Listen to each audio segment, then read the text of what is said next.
أعوذ بالله من الشيطان الرجيم بسم الله الرحمن الرحيم.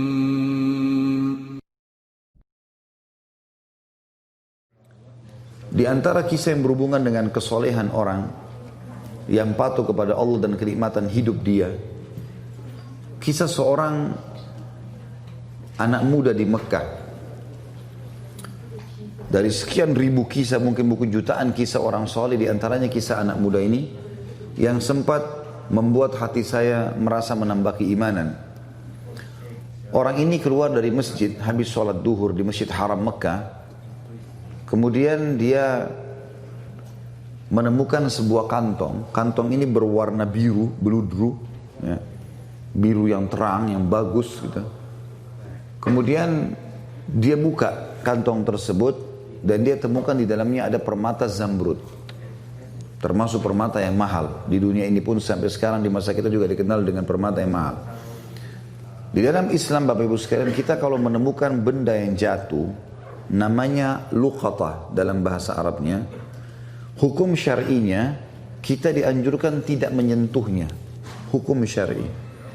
Bapak Ibu temukan HP, temukan duit, temukan dompet, gak usah diganggu, biarin di tempatnya. Hukum syar'inya begitu. Karena bisa saja pada saat kita ambil, mungkin orangnya datang 5 menit kemudian. Tapi kalau Bapak Ibu memang mau mengambilnya dan mau mengiklan, kalau mau mengambilnya syaratnya harus dia mengiklankan selama setahun. Kalau sudah setahun diiklankan tidak ada yang punya, bisa jadi haknya dia.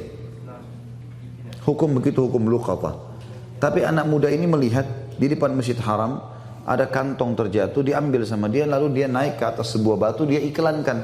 Dia mengatakan, wahai penduduk Mekah, dengarlah, saya menemukan kantong ini, ya, dan siapa yang merasa memilikinya silahkan datang ke saya. Lalu diangkat sama dia tinggi-tinggi. Rupanya nggak ada yang mengaku. Dia teriak yang kedua kali, dia teriak yang ketiga kali, dia teriak yang ke-10 kali. Terus saja dia teriak, wahai muslimin, penduduk Mekah, ada nggak yang kehilangan kantong? Ini saya temukan. Nggak ada yang nyaut. Akhirnya dia bilang, karena di situ juga ada banyak pedagang-pedagang, maka dia bilang, wahai penduduk Mekah, kalau seandainya ada yang merasa barang ini milik dia, kalian sudah tahu rumah saya. Kebetulan orang-orang Mekah tahu rumah dia, karena dia penduduk Mekah. Maka tunjukkan rumah saya.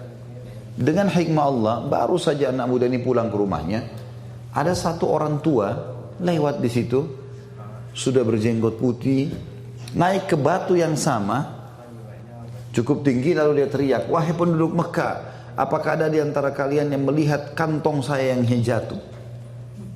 Sekali dia bicara, orang masih belum terlalu dengar, karena waktu itu tidak ada pengeras suara kayak kita sekarang. 2 kali, 3 kali, ada satu pengusaha di situ, ada pedagang yang datang mengatakan, wahai kakek tua, tadi sebelum anda naik ke atas batu ini, ada orang yang, anak muda yang menemukan kantong, mungkin itu yang anda cari. Rumahnya di sana, ditunjukin. Ringkas cerita, kakek ini pun pergi ke sana, dan kakek ini waktu mengiklankan, siapa yang menemukan kantong saya akan kasih sekian dinar. Ya. Kalau tidak salah itu 50 atau sekian banyak dinar ya. Jumlahnya cukup besar. Maka pada saat itu Bapak Ibu sekalian, dia pun datang, si kakek ini datang ke rumah si anak muda tadi. Setelah salam, dia datang ke sana, kemudian dia menawarkan menanyakan apakah memang kau temukan kantong. Dia bilang iya. Baik. Kemudian anak muda ini mulai menanyakan apa ciri-cirinya. Disebutkanlah cirinya semua seperti ini, seperti ini, seperti ini. Ini juga sifat orang Muslim ya, orang mukmin. Dia tidak boleh juga begitu orang mengaku main kasih saja. Perlu ditanya sama dia, dipastikan supaya jangan ada kesalahpahaman. Setelah dia pastikan semua memang betul punya kakek ini, maka dia pun memberikan. Dia pun memberikan kepada anak kakek tadi. Si kakek ini juga mengeluarkan uangnya tadi yang dia mau kasih, karena dia sudah janji mau kasih. Anak muda ini tolak, enggak, saya enggak mau. Saya tidak pernah mengembalikan dengan niat dibayar. Lalu orang tua itu mengatakan, tapi saya sudah niat. Dia bilang enggak bisa. Saya tidak mau. Terus saja si kakek tua ini mendesak anak muda untuk terima balasan. Dia bilang dia tidak mau. Sampai akhirnya si kakek tua ini sudah putus asa, dia nggak bisa berikan, dia pulang. Ringkas cerita Bapak Ibu sekalian, 3 bulan setelah itu, setelah kejadian ini, si anak muda ini merasa kehilangan atau kekurangan dari sisi pendapatan. maka dia dalam hatinya tersirat dia mau keluar dari Mekah, cari pekerjaan di luar Mekah, karena Mekah waktu itu belum zaman seperti kita sekarang. Dia bilang saya mau cari rezeki, mau cari modal, nanti saya kembali lagi ke Mekah. Dia menuju ke Jeddah, ya, yang sampai memang dari zaman dulu sudah pelabuhan di sana. Dia naik kapal, kemudian dengan niat mau pergi ke satu negeri di Afrika sana cari kerja. Di tengah lautan subhanallah kapalnya dihantam oleh ombak, hancurlah kapal itu. Hancurlah kapal itu. Waktu kapal itu hancur Bapak Ibu sekalian, anak muda ini berhasil selamat dengan hikmah Allah. Dia berpegang pada sisa potongan kapal itu, kayunya, dia bersandar. Tapi dia pingsan. Dia sadar waktu sudah ada di tepi lautan. Waktu dia tiba di tepi lautan, dia kaget. Ini sudah menjelang subuh waktu itu. Malam menjelang subuh. Dia kaget, dia bangun, dia coba lihat pesisir pantai tersebut. Dia lihat bangunan terdekat ada satu masjid. Tapi tua. Masjid ini sudah tua. Penuh dengan lawak-lawak gitu. Sudah kayak masjid tidak diurus. Dia lihat ya, sarang laba-laba.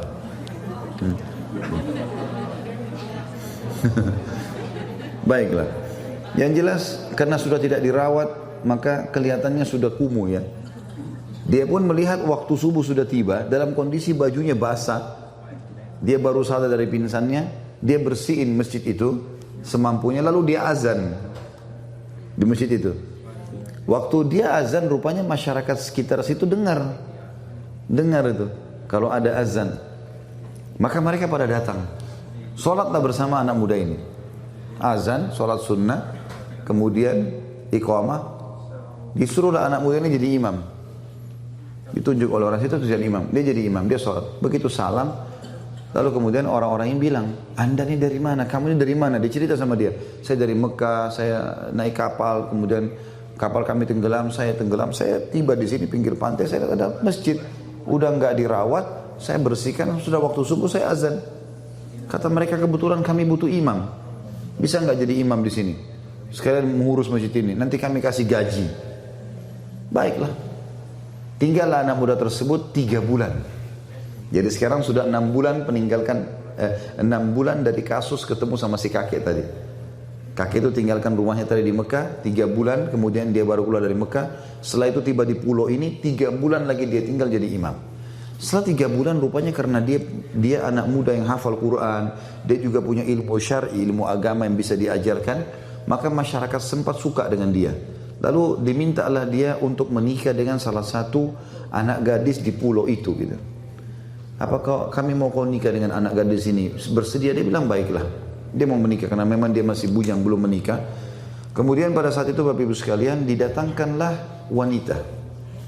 Seorang anak gadis pakai cadar, tapi di bagian lehernya wanita itu ada kalung, dan kalung itu diikat, ada permatanya itu batu zamrud warna biru.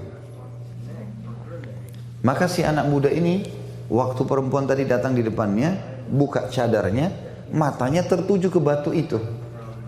Orang-orang di sekitar itu bilang, hai anak muda, kau zalimi perempuan ini. Kami datangkan untuk kau lihat wajahnya. Sunnah Nabi SAW kalau mau menikah melihat wajah wanita dan telapak tangannya. Tapi kenapa kau lihat perhiasannya? Gitu kan? Kata anak muda ini, saya punya kisah dengan perhiasan ini, batu ini. Saya sangat yakin batu ini yang saya temukan 6 bulan lalu di Mekah. Dan kisahnya saya temukan, saya iklankan, terus datang seorang kakek tua yang mengaku. Begitu dia bilang kakek tua, tiba-tiba ya, orang-orang di masjid itu mengatakan Allahu Akbar, bertakbir semua. Kata anak muda ini, kenapa kalian bertakbir? Kata mereka, apa kau tahu siapa kakek tua yang kau temuin itu? Dan kisah yang kau sampaikan tentang batu permata, betul permatanya ini dia. Kata anak muda ini, tidak, saya tidak tahu. Kata mereka, itu adalah ayahnya anak perempuan ini. Ayahnya anak perempuan ini. Semenjak dia pulang ke pulau ini 3 bulan lalu, gitu kan, 6 bulan lalu dia pulang ke pulau ini, dia bilang dia selalu cerita tentang kamu. Dan dia meninggal sekitar 3 bulan, beberapa hari setelah dia pulang. Dan itulah sebabnya kenapa masjid ini tidak diurus, karena dia dulu imam di sini, nggak ada yang bisa gantiin. Dan dia sebelum meninggal berdoa, dan kami dengar dia berkata, ya Allah, jadikanlah anak muda di Mekah itu jodoh anak saya. Itu kisah nyata. Kata anak muda ini, subhanallah, saya menikah dengan istri saya ini, maka permata itu yang tadinya dia kembalikan karena Allah, nggak mau terima balasan, gitu kan? Dia bilang saya kembalikan sekarang menjadi milik saya sama istri saya. Berjalan 6 bulan pernikahan selanjutnya, dengan hikmah Allah ajal istri saya datang, meninggal, maka saya menjadi pewaris tunggalnya permata itu. Dia kembalikan tadi karena Allah, Allah balas dia, permata itu jadi punya dia. Kuasa Allah Subhanahu wa taala. Ada banyak kisah berhubungan dengan seperti ini.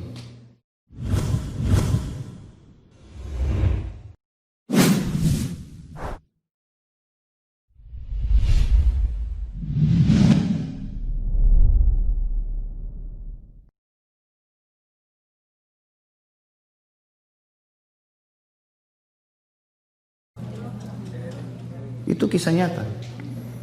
Kata anak muda ini, subhanallah, saya menikah dengan istri saya ini, maka permata itu yang tadinya dia kembalikan karena Allah, nggak mau terima balasan, gitu kan? Dia bilang saya kembalikan sekarang menjadi milik saya sama istri saya. Berjalan 6 bulan pernikahan selanjutnya, dengan hikmah Allah ajal istri saya datang, meninggal, maka saya menjadi pewaris tunggalnya permata itu. Dia kembalikan tadi karena Allah, Allah balas dia, permata itu jadi punya dia. Kuasa Allah Subhanahu wa taala. Ada banyak kisah berhubungan dengan seperti ini.